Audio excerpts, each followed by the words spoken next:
mundo esquecido pelo tempo, onde a sombra da guerra nuclear ainda lança seu véu escuro, existem segredos enterrados debaixo de cada ruína. É aqui, entre os trilhos que uma vez ecoaram com o rugido das locomotivas, que uma faísca de esperança persiste. Conhecidos apenas como The Railroad, eles lutam não apenas pela sobrevivência, mas pela liberdade dos sintéticos. Seres que aos olhos de muitos não passam de máquinas. Mas, nessa era de trevas, quem é que define quem vive e quem morre?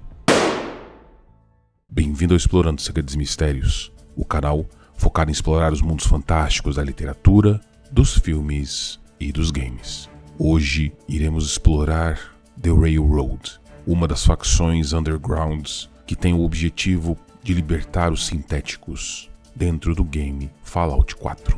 Está preparado? Então deixe seu like e acompanhe o canal para mais vídeos como esse. É um pequeno ato para você, mas algo muito importante para a gente.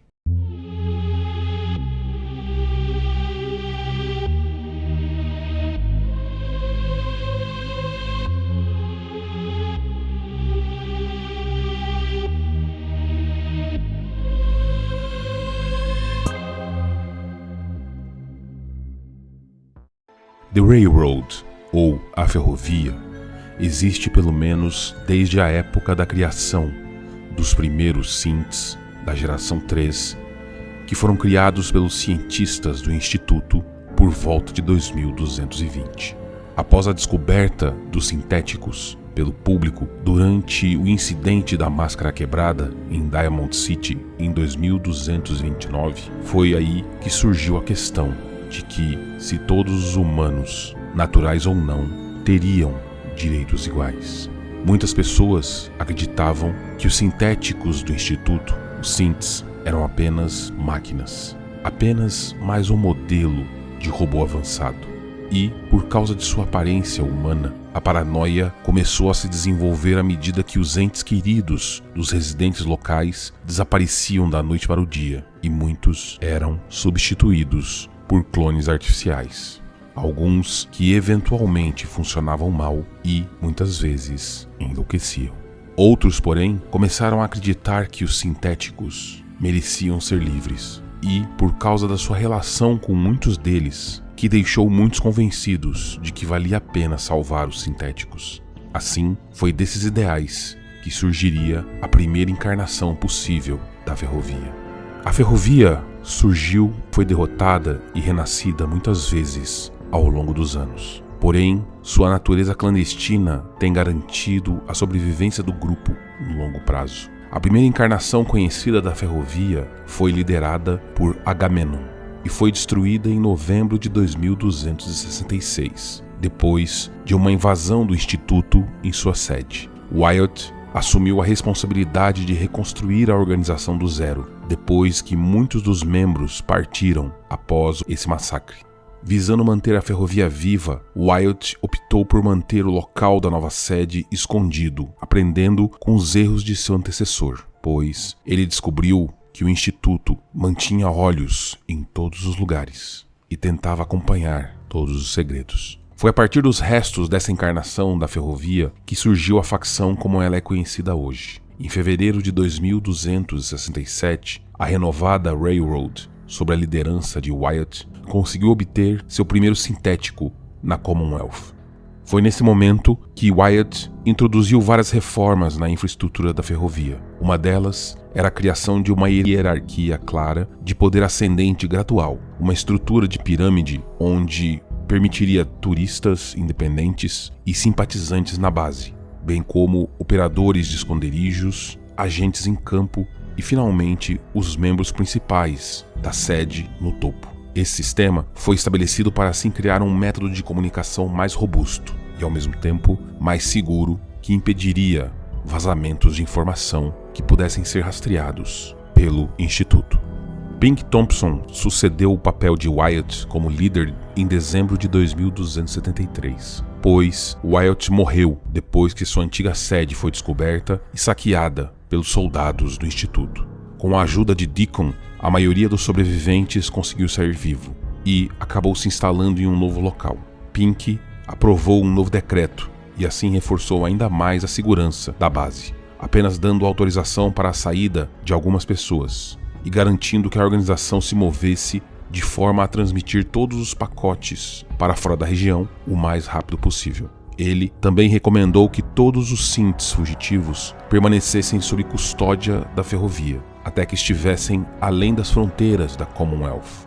Quando ele recebeu informações de que existia um caçador de synths e outros agentes do Instituto fora da Commonwealth, Pink designou uma de suas agentes, Victoria Watts, para acompanhar alguns synths em sua jornada para o sul.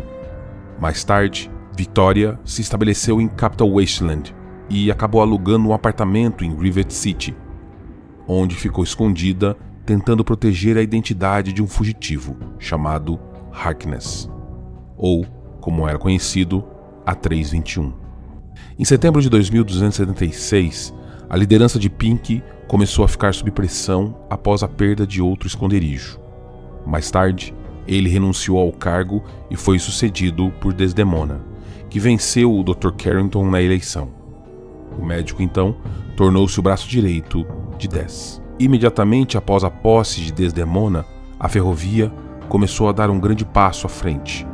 A nova liderança colocou em foco os fundamentos, a segurança operacional, os vigias, a compartimentalização de informação e a contra-espionagem, analisando e fazendo melhorias onde Pink errou. Em 2279, aconteceu a chegada de Thomas Wetherby à base, adotando ali o apelido de Tinkerton. Wetherby era um indivíduo altamente inteligente e projetou novas armas e outras tecnologias úteis para a ferrovia como parte de um programa completo de rearmamento. Desdemona e seus assessores também fizeram melhorias na rede e introduziram no sistema de sinalização da ferrovia uma forma de permitir que os agentes marcassem secretamente locais, esconderijos e até mesmo itens para aliados em potencial. Em 2280, Glory, a designação de um synth recentemente lançado, optou por não limpar a sua memória e se juntou à ferrovia sob a liderança de Desdemona. Ela foi promovida no mesmo ano. Mais tarde naquele ano, os agentes de Desdemona descobriram uma máquina analítica preditiva, um computador avançado com uma IA da pré-guerra que se tornaria um ativo final, um ativo muito importante para a ferrovia utilizar em suas lutas ao longo dos anos.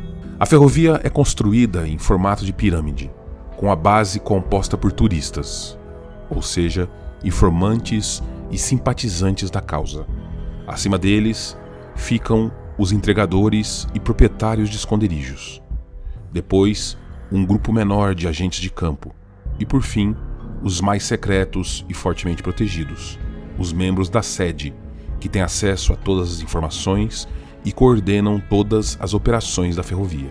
Todos os indivíduos respondem a Desdemona. Os agentes de campo recebem pseudônimos no lugar de seus nomes reais, tudo a fim de proteger suas identidades e operar com a base do segredo, para assim proteger toda a facção da Railroad. Os métodos da ferrovia para ajudar na fuga podem ser extremos, chegando ao ponto de encontrar médicos para realizar a reconstrução facial completa e a limpeza mental de seus fugitivos. Seu atual centro de comando está localizado na Igreja Old North, no centro de Boston, depois que a sua base anterior foi comprometida após um ataque do Instituto. No que diz respeito ao Instituto, os androides são meras máquinas sem livre-arbítrio, que existem apenas para servir aos seus criadores. No entanto, a ferrovia mantém a doutrina de que, mesmo como máquinas, os androides autoconscientes parecem, se comportam, pensam e sentem como seres humanos. Isso lhes dá o direito e a liberdade intrínseca desfrutada pelos seres humanos, bem como eles merecem a emancipação de seus donos. No entanto, embora a Railroad deseje ajudar os synths, os sintéticos da terceira geração, os membros ainda se dividem em relação aos sintéticos da geração 1 e 2, com alguns não desejando ajudar os modelos anteriores, porque argumentam que eles são muito robóticos e nada sencientes. A ferrovia também ocasionalmente auxilia escravos humanos quando possível, embora cite que existem muitos outros grupos abolicionistas focados especificamente em escravos humanos, mas não existe nenhum outro grupo que os ajude nos desafios de esconder os androides. Para tanto, a Ferrovia emprega as habilidades de especialistas em ciência da computação para alterar as memórias dos androides, e assim lhes fornecer uma lousa em branco. Uma filial da Ferrovia em Capital Wasteland ajudou recentemente um androide, mas a operação era tão arriscada que a filial teve de fechar temporariamente para manter seus membros seguros até que os investigadores da Fundação abandonassem a caçada humana. A Ferrovia é uma organização de espionagem que prefere a furtividade e a sabotagem. Ela mantém uma força de combate pequena, mas bem equipada, agentes especializados como soldados de frente e pessoas responsáveis pela defesa de esconderijos para onde podem mandar os sintéticos que escaparam. Eles operam em diversas organizações e cidades. Isso dá à Ferrovia, apesar de seu pequeno tamanho, uma poderosa rede de informações. E, por causa disso, eles são um verdadeiro calo no pé da Fundação. Apesar de seus métodos serem interessantes, a sua luta ainda é vista com desconfiança por muitas pessoas. Será mesmo que os sintéticos valem a pena? Será mesmo que essa energia não deveria ter sido gasta protegendo seres humanos ou mesmo lutando diretamente contra o Instituto? Bem, todas essas escolhas são dadas ao jogador durante o game Fallout 4. E é nesse momento que ele terá de tomar a decisão do que fazer e de quem salvar até o final da história. Deixe aqui seu comentário sobre o que achou desse vídeo e principalmente se você concorda ou não com a visão do Instituto sobre os sintéticos. Obrigado mais uma vez por participar aqui do canal. Ficamos por aqui. Até o próximo vídeo, exploradores.